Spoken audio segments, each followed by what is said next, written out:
Muito- Então, muito bom dia. Estamos mais uma vez para a leitura do livro Desvendando o Crescimento. Esse é o livro antigo ainda, mas já tem uma edição mais nova. Vamos começar o terceiro capítulo, A Criança até a Troca dos Dentes. A Eliane vai fazer o verso, né, de abertura e a Eliene vai fazer a leitura hoje do livro. Muito bem. Então, já vou ler, tá, Márcia? Tá bom. Salutar só é quando no espelho da alma humana se forma a comunidade inteira, e na comunidade vive a força da alma individual. Eis o princípio da ética social. Rudolf Steiner. Obrigada, Eliana. Eliane. A criança, bom dia a todos, né? A criança até a troca dos dentes. De um ponto de vista biológico, o primeiro período de vida da criança, que ainda vive totalmente no envoltório do lar, foi dividido em 3 fases: a fase do lactente, a da tenra infância e a da transição rumo à escolaridade. Descreveremos agora o desenvolvimento anímico da criança durante essas 3 fases evolutivas. O recém-nascido é um ser indefeso, que em tudo depende de seu derredor. Deitado no berço, com seus movimentos desajeitados e os leves sons da sucção, não aparenta qualquer vida anímica no sentido verdadeiramente humano. Impulsos primitivos fazem-no gritar em caso de frio e fome. Estando esses impulsos satisfeitos, ele só conhece 2 atividades: mamar e dormir. É só no decorrer de anos de desenvolvimento que vem paulatinamente a despertar a vida anímica humana, cujas funções, pensar, sentir, querer, examinaremos em seguida. O bebê depende por completo de seu mundo ambiente. Pode-se também dizer que se entrega a ele sem reserva. Ao fluir leite doce e quente para seu corpo, ele experimenta essa felicidade não só com a língua e o palato. Pezinhos irrequietos, as mãozinhas abrindo-se e fechando-se ritmicamente, tudo está participando desse saborear extensivo a todo o corpo. A alma abre-se inteiramente ao mundo exterior, numa sensação de bem-estar que permeia tudo. Tendo mamado, a saciedade e retornando satisfeito ao repouso, ele volta à inconsciência até que a sensação de fome produza nova reação de desagrado. Então, ele volta a expressar seu mal-estar com todo o corpo. Grita, espermeia, dá pontapés, levanta os braços, ritmicamente, o corpo inteiro é jogado de um lado para o outro. Até o esgotamento total, o bebê está coberto de suor e muito excitado. Ao voltar ao seio materno, após trocadas as fraldas, ele engole o primeiro bocado de leite rápida e sonoramente. Pouco a pouco se acalma, como um brilho sereno espalhando-se sobre todo o seu ser. Depois de um breve tempo, até pode relaxar a sucção, olhar feliz ao redor, em redor e, de novo, procurar rapidamente a fonte de tamanha felicidade, sugando-a totalmente satisfeito. Assim decorrem as primeiras semanas de vida, numa alternância entre mamar e dormir. Quando acordada, a criança dirige o olhar errante ao espaço em redor, frequentemente com os dois olhos independentes entre si, de modo a parecer preocupantemente estrábica. Ela ainda não consegue coordenar os movimentos oculares, como tampouco os dos braços e pernas. Depois de algumas semanas, pode acontecer que, ao inclinar-se a mãe sobre o berço, a criança afixe durante um momento e um sorriso fugaz passe sobre seus lábios, que ensejo de felicidade para a mãe. Pela primeira vez, algo olhou para ela pelos olhos desse novo ser humano. Pela primeira vez, a criança sorriu. Ora, sorrir não é uma manifestação exclusivamente humana. Mesmo sabendo não se tratar de um reconhecimento consciente, a mãe sente que teve o primeiro encontro real com seu filho. A não ocorrência desse primeiro sorriso é sempre um indício de que o desenvolvimento está retardado ou até anormal. Logo depois, tais encontros acontecem mais frequentemente. É com alegria que cresce nos pais a certeza de que a consciência despertará. Esse despertar, nos primeiros meses de vida, é acompanhado por outro fenômeno. No início, a criança acordava praticamente só para ser alimentada, voltando logo depois a dormir. Breves períodos do estado de vigília se alternavam com períodos muito mais longos de sono profundo. Tornando-se a criança mais consciente, o tempo de sono diminui e o período de vigília aumenta, de acordo com o seguinte esquema: proporções durante 24 horas. Aí, 0 meses, Tá. né? Tem o Isso, então, sono. para quem não tem, pode falar, Eliane. A proporção de 0 meses ele é muito maior, né? Vamos considerar aí uns 75% de sono e vigília, né, menor. Depois aumenta, aí passa aí para 60% de sono e 40% de vigília. E vai isso nos 3 meses, né? Uhum. E de 6 a 2 meses é praticamente assim, 45% de sono e 55% de vigília. Vai diminuindo, né? Uhum. Raramente se leva em consideração o tremendo esforço realizado nos primeiros meses de vida. Em 5 meses, a criança consegue duplicar seu peso. Imagine-se que o adulto deveria fazer para ter o dobro do peso em 5 meses. Teria de ocorrer uma dieta de engorda com repouso absoluto, durante a qual não dessemos qualquer passo, não pensássemos em coisa alguma e só comêssemos e dormíssemos. Seria necessária uma enorme concentração sobre um desempenho corporal, só comparável a um treino para um campeonato mundial de maratona. É isso, todavia, o que ocorre no recém-nascido. Todas as suas qualidades ainda não manifestas se concentram numa só: crescer. Todo o resto lhe está subordinado. Esse prodigioso resultado corporal o homem só consegue uma vez na vida. Os períodos seguintes de desdobramento do peso exigem muito mais tempo.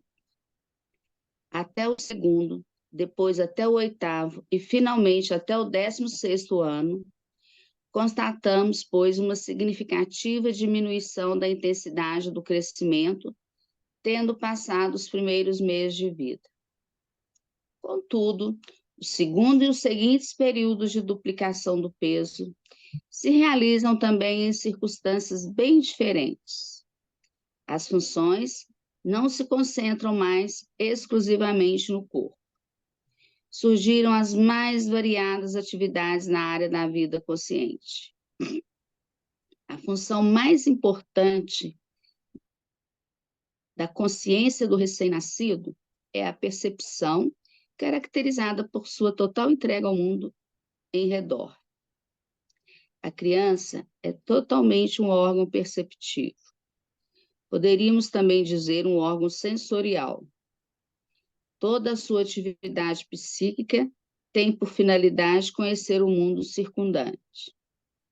Perceber não é, de maneira alguma, um processo meramente passivo, com o mundo exterior fluindo para o organismo e sendo guardado nos lugares mais sensíveis, tal como tanto se aprecia comparar isso a uma máquina fotográfica. Perceber é um processo ativo, sendo que a atividade reside no interesse pelo mundo exterior. Para a impressão se transformar em percepção, deve ser posta em atividade vindo do interior, algo que é levado ao encontro da percepção vinda de fora. Uma criança com deficiência intelectual recebe do exterior o mesmo número de impressões que uma criança com desenvolvimento normal. Porém, não chega a ter percepção por faltar-lhe ou existir dentro dela, apenas em escala reduzida, o interesse ativo pelo mundo externo. Esse interesse ativo ainda resulta na criança pequena de uma cobiça. Aí ele fala lá, cobiça, tradução apenas aproximada para biga, palavra alemã isenta da conotação negativa sugerida pela correspondente em português. E não de uma vontade consciente, como é possível em idade mais avançada. A cobiça é a precursora da vontade, ou em outras palavras, a vontade é a cobiça dirigida pelo eu. Zeiman van Mikhoven, lá na página 9 de Die Menschen Seele. Pode-se, portanto, dizer que a criança pequena é inteiramente um órgão sensorial, porém um órgão sensorial em que atua a cobiça, a vontade.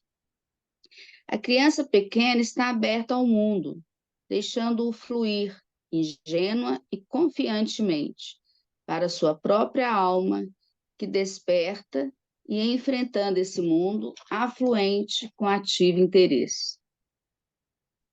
Essa entrega ao mundo ocorre com uma força comparável apenas na vida posterior, a devoção da pessoa religiosa. A religiosidade dirigida ao ser divino se desenrola na criança, no âmbito do corpo. Em suas conferências pedagógicas, Rudolf Steiner falou dessa dedicação religiosa ao mundo ambiente, denominando-a com uma nova expressão, religiosidade corporal. A atividade entrega ao mundo tem como consequência o fato de a criança pequena ser um ente que imita. É imitando que ela perfaz seu aprendizado na primeira fase da vida. A imitação é mais ou menos intensiva, dependendo das diferenças de caráter, tipo e temperamento. Determinam-na, pois, também fatores internos. Em princípio, porém, a vida anímica infantil se desenvolve nesse primeiro período de imitação. A imitação vai muito além da fala e das atividades que ocorrem ao redor da criança. Antes de chegar a esse ponto, ela já assimilou muita coisa de seu ambiente. Chega-se à conclusão, aparentemente paradoxal, de que quanto menos conscientemente a criança enfrenta a percepção, mais profundamente esta penetra a alma infantil. Uma impressão atua mais intensamente quando a criança ainda não é capaz de enfrentar a percepção e incorporá-la ao seu patrimônio anímico. É nesse caso que esta pode chegar às camadas inconscientes mais profundas da alma. É aí que as impressões se sedimentam, constituindo o fundamento sobre o qual devem repousar todas as vivências conscientes posteriores. É, sem dúvida, o grande mérito da psicanálise, unilateral nos demais contextos, ter aberto nossos olhos para a relação entre o subconsciente e as vivências da primeira infância. Nesse primeiro período do desenvolvimento, cabe aos pais uma enorme responsabilidade em relação à criança. Justamente tudo que não vem à consciência, não sendo elaborado pelo fato de a alma não o enfrentar com atitude cognitiva, penetra nas camadas mais profundas da alma, produzindo mais tarde determinados sentimentos, tendências e maneiras de agir. A criança cuja alma está tão aberta ao mundo não percebe apenas os movimentos de seu pai que, aborrecido, vira as costas e sai porta fora. O fundo moral de tal comportamento também penetra em sua alma, permanecendo no subconsciente posterior. Se uma pessoa atravessa a vida conservando, como fundamento de sua disposição anímica, uma fé indestrutível na bondade deste mundo, não obstante todos os infortúnios sofridos, ou se, embora tudo lhe saia a contento, tem como disposição a desconfiança e a falta de alegria. Para tudo isso pode, em muito, contribuir o ambiente do lar paterno nos primeiros anos de vida. Educacionalmente, nós exercemos influência nos primeiros anos de vida por aquilo que somos e pela confiança e moralidade que adquirimos e manifestamos com nossos atos. É totalmente desprovida de sentido a atitude dos adultos perante o recém-nascido de dizer-lhes algumas gracinhas de modo tolamente infantil e logo voltar-se para falar de coisas mais importantes. Quem lida com crianças pequenas deve esforçar-se com todo o interesse e com sentimentos advindos do coração, com pleno respeito e vontade ética, em ajudar esse pequeno ser humano em sua caminhada terrestre. A criança desse período, que aparentemente nada entende, é a que mais intensamente assimila os conteúdos anímicos mais profundos de seu ambiente. Vou te dar uma parada aqui, Uhum. e aí a gente olha, né, o que acontece nesse desenvolvimento, né, da criança. Quando ele traz aqui que esse crescimento, né, corporal nunca mais vai existir. Então, imagine do bebê até a criança se manter em pé. O quanto que movimentou na vida, né, e na estrutura corporal. A gente viu essa foto aqui, a gente viu o desenvolvimento da criança como foi, né, o desenvolvimento corporal nos períodos. Então, esse movimento aqui nunca mais, essa intensidade, né, de desenvolvimento não vai mais acontecer. É nesse período, até que ela se coloque em pé e tenha o andar, falar e o pensar, né, estabelecido. Diga, Cíntia. Eu estava pensando, uma vez o Ronaldo falou numa dessas leituras que quando a gente vê um outro ser humano fazendo algo que não está correto, e aí não necessariamente a gente tem que repreender, né, a pessoa e falar, ou não pode, sei lá. E aí ele falou assim, que em pensamento a gente deveria imaginar como seria aquele ato sendo feito corretamente. E aí eu fiquei pensando na verdade, uma pergunta, assim, né? Porque hoje em dia a gente vê, eu tenho contato com crianças pequenas, assim, dentro da família, e eu vejo bastante coisa, assim, nesse sentido que falou agora, que, por exemplo, você está conversando numa roda e tem uma criança pequena e os pais fazem uma caricatura de alguém, né?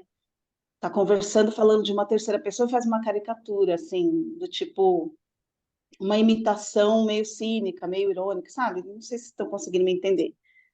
E a criança, eu percebo que olha, assim, arregala o olho quando o pai, porque o pai e a mãe são aquele exemplo, né? Os que estão mais próximos ali. E antes eu intervinha, né? Eu falava, aí eu parei de fazer isso. Consigo ficar só ouvindo, né? Mas me dói o coração, assim, porque eu fico pensando, né? Como é que eu posso, né? O que que eu poderia fazer, assim, né? Para não, para talvez não tirar esse impacto, mas de alguma forma reparar, né? Aí eu lembrei dessa coisa que o Ronaldo falou. Isso seria, a pergunta é, né? Isso também valeria nesse sentido?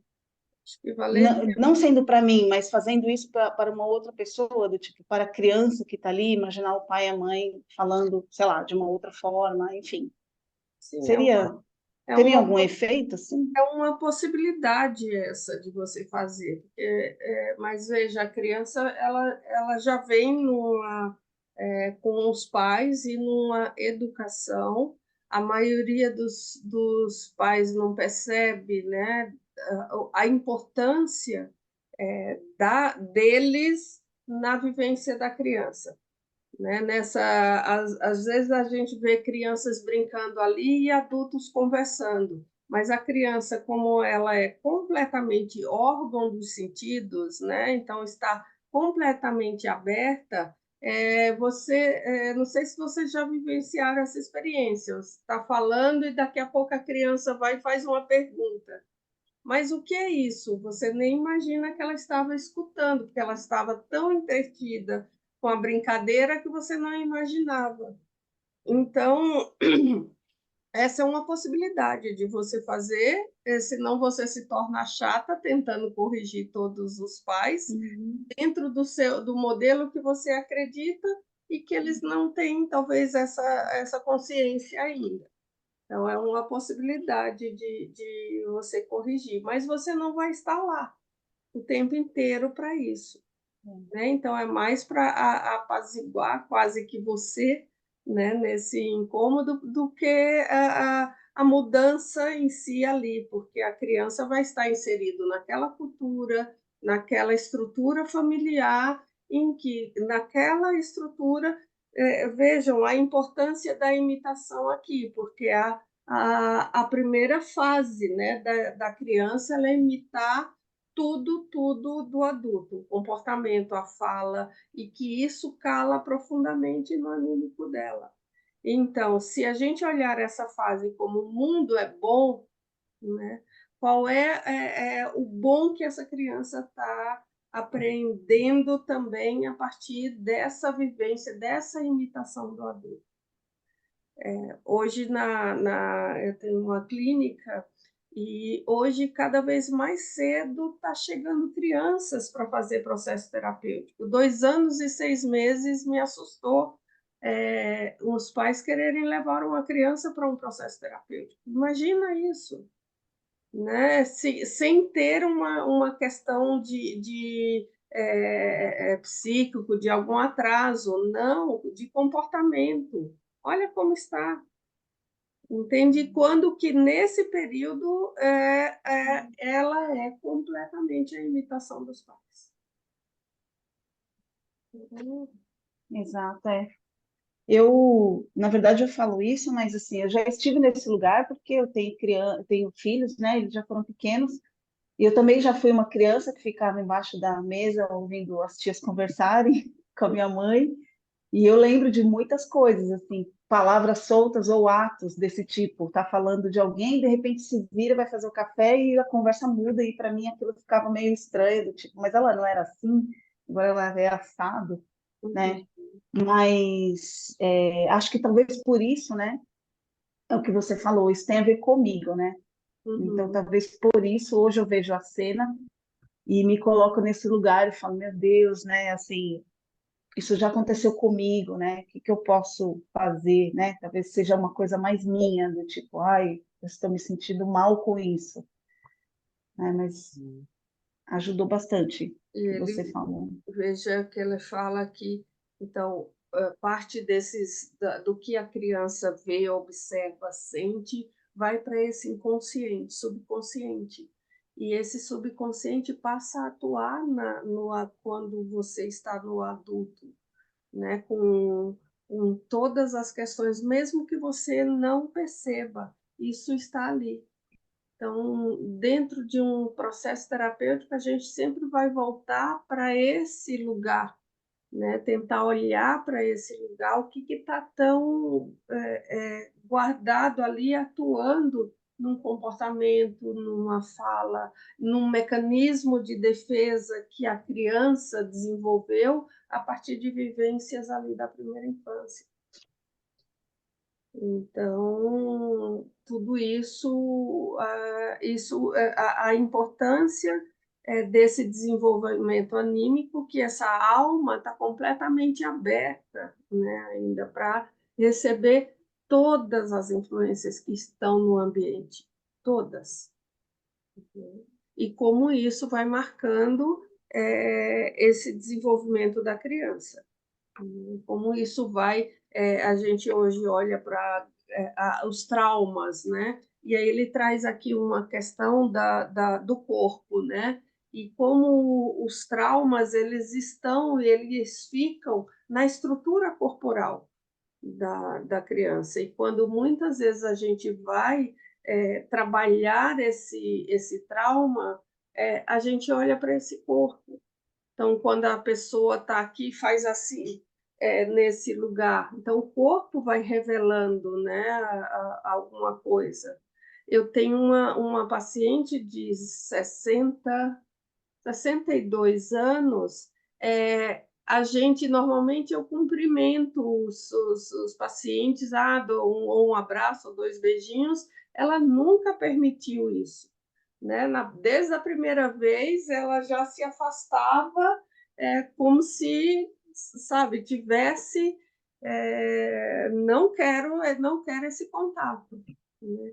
Então a gente começa a olhar para essa primeira infância dela, o que acontece que isso ficou estruturado que eu não posso, eu tenho um afastamento das pessoas. Então, essa, essa, essa importância desse crescimento que ele vai trazendo. Né? Que mais? Mais alguma coisa? Chamou a atenção de vocês? O que me chamou a atenção, Márcia, assim, e que eu acho que a maioria, né, não sei, a maioria das pessoas não tem, é esse perceber da criança, né? Perceber não é de uma pessoa meramente passivo, né? O perceber é um processo ativo. Sim. Então, quando ele fala, né, da criança que dá um sorriso para a mãe quando ela chega no berço, né? Será que as pessoas têm essa consciência, né? Os pais, da importância desse perceber?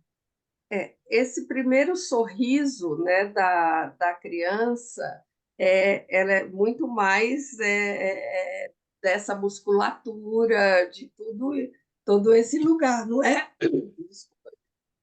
Não é do reconhecimento em si ainda, consciente, Uhum. né? Então, a mãe que coloca, que ele sorriu para mim, mas inicialmente não é desse lugar, entendeu? Sim. Mas toda Uhum. mãe coloca a partir desse lugar. E veja, ele traz, né, esse sorrir aqui, como muitas vezes de ficar observando que se isso não acontece nesse tempo, né, de fazer uma investigação. É, Se a criança tem algum comprometimento, alguma questão, né? exatamente isso, né? Se as pessoas têm essa consciência de ver se, né, se ele está se percebendo, se está Não é só esse, ele sorriu para mim, né? É, porque a gente vai olhar, veja, dentro desse desenvolvimento, ele traz aqui o sono e a vigília, né? Vai diminuindo até equilibrar. Mas a gente olha também nesse desenvolvimento motor dele. Então, sustentou a cabeça em 2 a 3 meses, ele já tem que ter sustentado a cabeça. Depois, ele já tem que estar nas mãozinhas agarrando alguns objetos. No desenvolvimento motor, a gente vai uma série de coisas. Até 1 ano ele tem que estar andando Ele tem que... ereto. Se não andou, então tem que estar fazendo essa investigação. Então é onde ele traz aqui o desenvolvimento da linguagem. Ele até fala aqui os balbucios, né? Uhum. Que a criança faz. Se isso não acontece, o que pode ser investigado no desenvolvimento, esse socioemocional também ele troca. A criança ela tem medo das pessoas, então com 9 anos, 9 meses, a criança tem esse lugar de se afastar um pouco, às vezes não quer estar mais perto das pessoas que são próximas, né? Se chega um estranho, ela sente esse. Então, tem algumas coisas nesse desenvolvimento que a gente pode olhar. Se isso não acontece, então Tem algo errado, né? aí vai precisar ser investigado. Uhum. Não sei se Posso, respondi. posso fazer uma observação? Claro, Ivan. Na página anterior, o que me chamou a atenção foi isso, né? Do perceber, né? Isso. É, ah, eu tive o meu irmão mais novo, não sei se falei aqui já, mas o meu irmão mais novo teve uma exposição de pernas no parto, uma série de problemas que tiveram em relação ao parto naquele momento. E naquele tempo, né, se falava que ele tinha um retardamento mental. E no livro antigo está escrito, né, uma É, criança retardada, né, isso. e fala que, apesar dele receber os estímulos, essa frase que me chamou a atenção, apesar de que ele recebe os mesmos estímulos, e parece que os estímulos não são, digamos, reconhecidos por ele. E Uhum. eu me lembro disso. Eu não era tão, ah, eu sou pouca coisa mais velho que ele, né? 11 anos e 9 anos mais ou menos. E ele, eu me lembro disso, sabe, que parecia que ele sempre tinha entre aspas, um atraso no reconhecimento do estímulo. Uhum. E ele demorou para admitir esses estímulos. E, curiosamente, né, nós fizemos um tratamento nele, que naquela época, 1968, 70 mais ou menos, era daquele americano Glenn Doman. Uhum. E posteriormente eu fui analisando, fazendo um paralelo com o método Padovan. O Padovan, sim. Vamos. Em que ela E nós, reconstitui, né, os movimentos da criança. nós fizemos. Foi uma tarefa maravilhosa, tá? Nossa, para mim eu considero maravilhosa o que meus pais fizeram. E ele chegou à percepção de tato que lá atrás ele não tinha, ele chegou a ter uma percepção muito, muito, muito grande. E uma moça que ajudava a minha mãe, ela percebeu, mas logo no começo, assim, meses, ela percebeu que ele não, entre aspas, não reconhecia a minha mãe. Olha, Eu me lembro dela ter falado isso. Minha mãe foi ama de leite de uma criança, uma vizinha ali, né? E, e o menino, o outro reconhecia a minha mãe. E ele não. Isso, o que eu estou falando é que a ajudante da minha mãe percebeu isso. Ela Uhum. já tinha filhos, tudo, né? Então, esse perceber, agora lendo aqui, eu rememorando isso, eu realmente é isso mesmo, viu? Realmente é desse jeito, o perceber, né? O perceber ativo, que a Eliane falou muito bem ali. Isso. Hum. Obrigada, Ivan. Eliane, você tinha Oi, levantado Marta. a mão, você ainda quer falar Sim, alguma coisa? tu fez a citação, né, de que é uma criança, um bebezinho de 2 anos para fazer um processo terapêutico. Eu fiquei curiosa, com a idade dos pais e que processo eles imaginavam ou que eles estariam buscando. Então, 2 anos e 6 meses, mais ou menos. A criança mal falava, ainda usava fralda. Então, mas são pais jovens, né? Eram pais jovens. A gente não ficou com essa criança, porque aí a gente trouxe esse processo, que a criança, ela está imitando o comportamento do adulto, né? Nesse lugar, aí nessa idade. Então, tudo que está aí, a maioria do que está no comportamento da criança é um reflexo dos adultos que estão à volta. Mas é um grande Uhum, complicador para um processo terapêutico é justamente isso, fazer com que os pais olhem para si, né? E que vejam que uhum, o grau de influência que eles têm nesse comportamento da criança, nesse primeiro período, nesse primeiro setênio, né, de vida. E então, como a educação hoje, então eu terceirizo para a criança, ou para a escola, eu terceirizo, eu olho para a criança, então não está nele. Então, alguém tem que resolver por eles. Então, eu estou pagando a escola que cuide, né? Eu vi já essa Nossa. frase, né? E também, então, eu vou tá com comportamento aqui, eu vou mandar para o psicólogo, como se fosse o psicólogo para resolver, mas eu não olhar para o dia a dia do adulto e ter que olhar para si e dizer o que eu posso mudar para influenciar essa criança, né? Aqui. Então, ele traz aqui nesse lugar assim que até o estado anímico dos pais, né, a criança começa a pegar. Então, uma mãe que uhum, vive em constante medo, por exemplo, mães na pandemia, né, que tinham um medo constante do que estava acontecendo no mundo, a morte como tema central, né, daquele período. Imagine como estavam aquelas mães e o que as crianças recebiam, né, de impressões aí.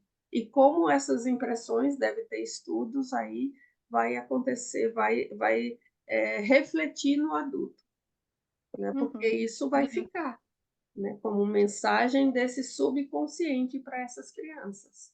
Vai ficar marcado aí, para elas. Então, aí a gente olha o quanto isso o quanto não é só o criar, o dar a comida, dar os estímulos, dar tudo isso, né? Então, mães que estão em depressão pós-parto, por exemplo, o que essas crianças não vão perceber? Não vão trazer o que elas animicamente elas vão carregar, né, lá para frente. Então, ele vai Uhum. mostrando muito dessa, por estar toda órgãos dos sentidos, ou seja, completamente aberta para o mundo e sem filtro, esse que é o lugar sem filtro, essa criança está captando absolutamente tudo. E aí a gente vê mães de crianças bebês, por exemplo, levando as crianças para um shopping. Vocês já viram como é o fim de semana num shopping, o o nível de barulho que tem Não. nesse lugar. Então, imagine uma criança que ela é completamente aberta para isso. O que ela não está recebendo aí? Então, são uma série de situações que a gente precisa, que ele vai despertando, né, para essa consciência. Diga assim, Não, é só estava pensando quando você estava falando dessa questão, né, de levar uma criança pequena num shopping, e qualquer pessoa pode imaginar, né, como é isso para um bebê pequeno, enfim. sim, Mas aí eu fico pensando assim que me veio agora um pensamento que eu tenho, quando eu vejo essas cenas, me vem sempre esse pensamento, que é quando você tem alguém que fuma, né? E a pessoa é um fumante inveterado há muito tempo. sim, E aí você fala para ela assim, nossa, aqui tá com cheiro de cigarro porque ela tá lá. Aí ela fala assim, não, eu não tô fumando, não tô sentindo nada.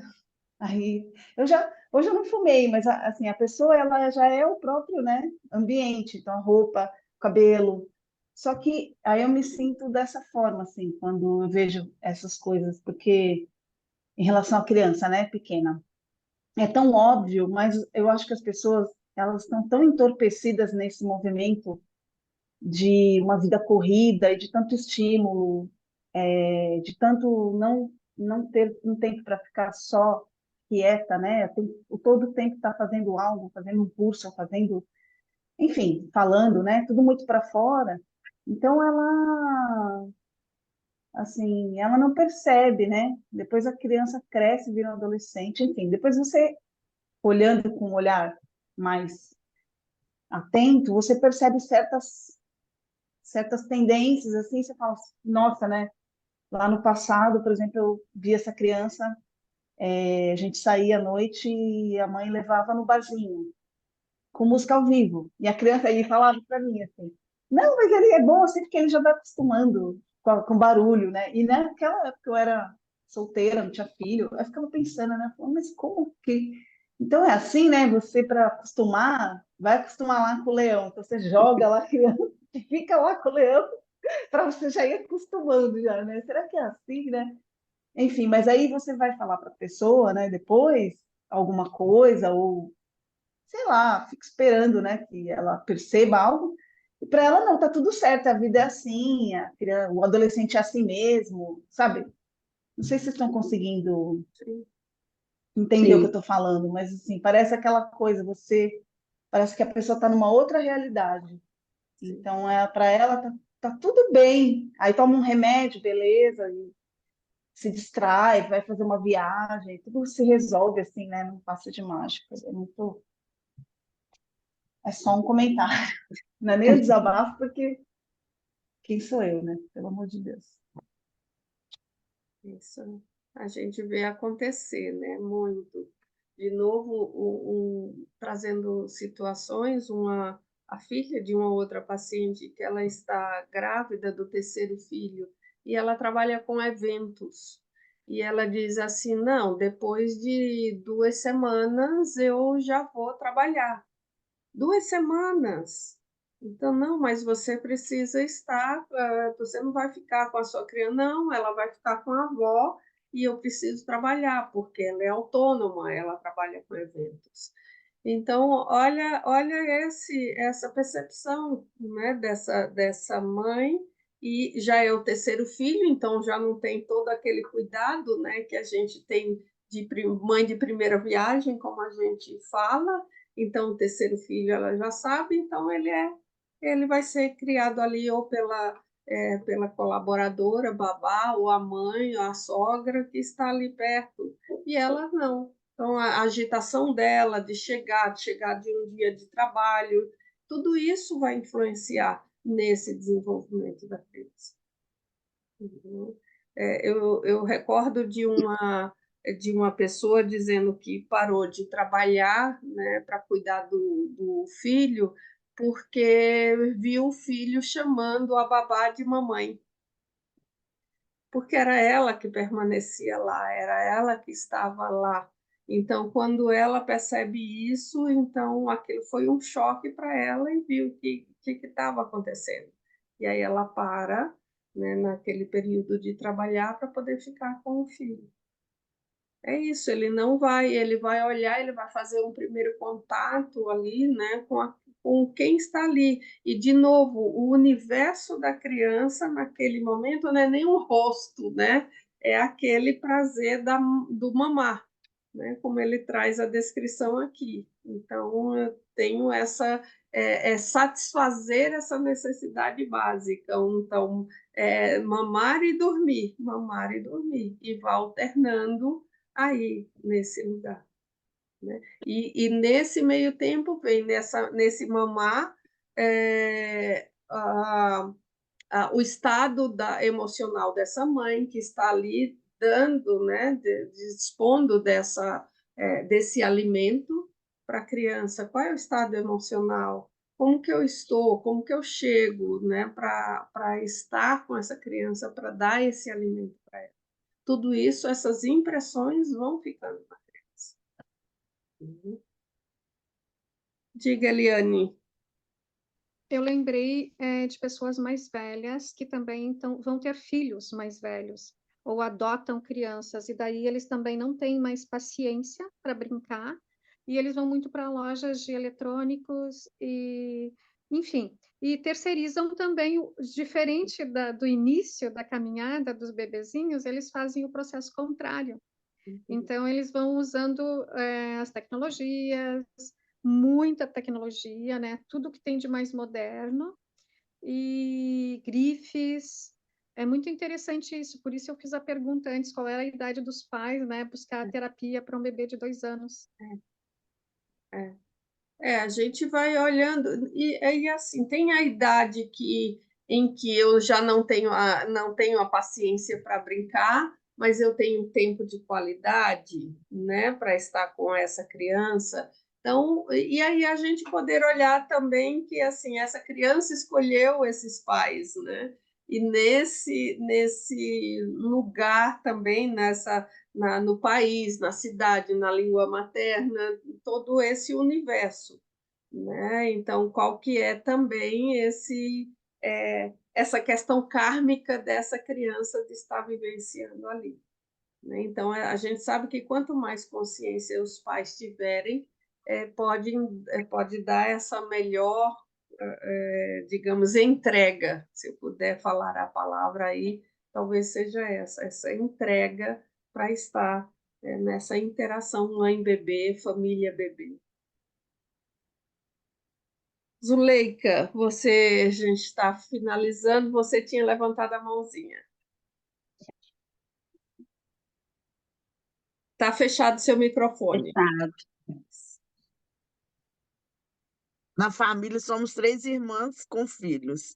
E como influencia realmente, eu fui trabalhar com horário integral quando meu filho tinha 10 anos.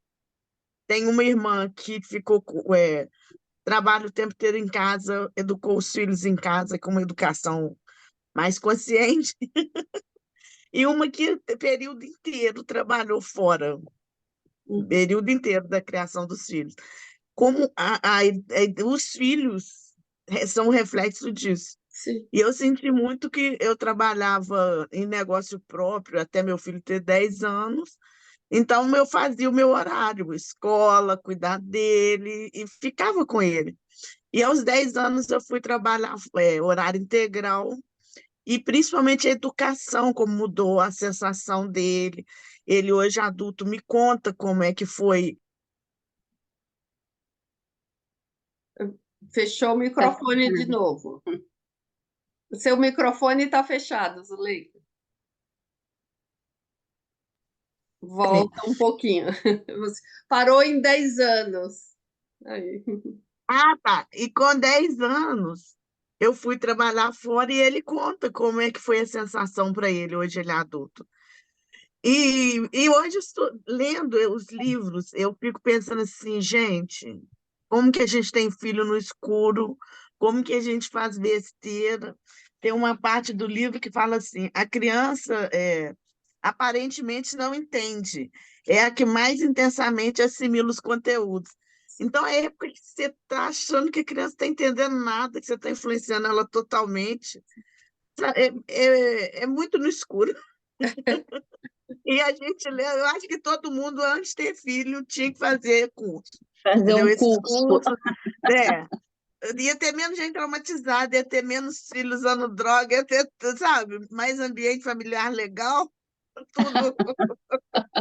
Pois É é. Também muito, acho. muito louco. E vendo as três irmãs e o resultado da criação dos filhos, só completa isso aqui. Muito bom. Tem mesmo isso, né? E às vezes mesmo o curso que traz um despertar, né, para É, algumas coisas, mas veja que a expressão o buraco é mais embaixo, tá aí, com certeza. porque assim tem toda uma cultura, como você foi criada, como você foi cuidada, o que você quer fazer de diferente dos pais, o que você repete, né, daquela Uhum, situação. uhum. Então, não é só um curso, né? E muitas vezes o curso está nesse cuidado aqui do físico, muito lugar. Mas veja, tem um despertar dessa consciência dos pais nesse saber, bem como você fala, a gente acha que não está ouvindo nada, não está percebendo nada, e ele é só órgão de percepção, Então, né? Com tudo, audição, assimila tudo. tudo aberto, né? E isso, então, assim, veja, tem uma mudança que precisa acontecer antes, nesse universo dos pais, né? Para É, que a criança possa ser beneficiada. E muitos pais, trata os assim, pais primeiro. mas muitos pais, eles fazem, a gente não pode nem ter um julgamento, porque tudo que eles fazem pensando em estar fazendo o melhor, Melhor. né, nesse lugar. Depois vai precisar desconstruir. De novo, eu trago assim uma professora que eu atendo, ela tem uma filha de 9 anos. E o marido extremamente rígido e nas caixinhas, então tem que agenda para tudo. A filha tem que comer 3 frutas por dia, 3 frutas diferentes. Não, nunca tomou um iogurte com 9 anos, nunca comeu uma bolacha recheada com 9 anos. Então, o discurso da filha já é: não, isso é veneno, eu não como, isso é veneno, eu não como. E vai para uma escola onde as pessoas estão ali, comendo de tudo, interagindo com outras pessoas. Imagina essa criança como não fica, né?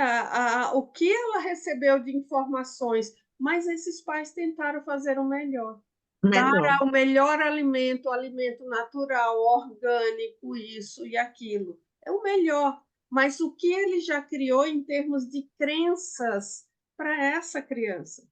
Não, isso aqui não pode. Como é que ela vai se relacionar com um coleguinha que está tomando iogurte e ela diz: isso é veneno, você não pode tomar? Olha, entende? Então, precisa desconstruir tudo que essa mãe aprendeu, não desconstruir tudo, mas ressignificar tudo que ela aprendeu, para que ela não se torne um adulto tão rígido também, já nesse lugar.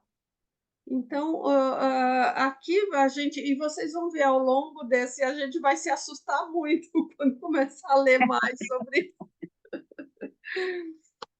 É isso, gente. Bom, Muito obrigada. 9 obrigada. e 5. Muito obrigada a Obrigada. todos. Obrigada. Obrigada, Bom Tchau, final gente. de Boa semana para tchau. todos. semana. Tchau.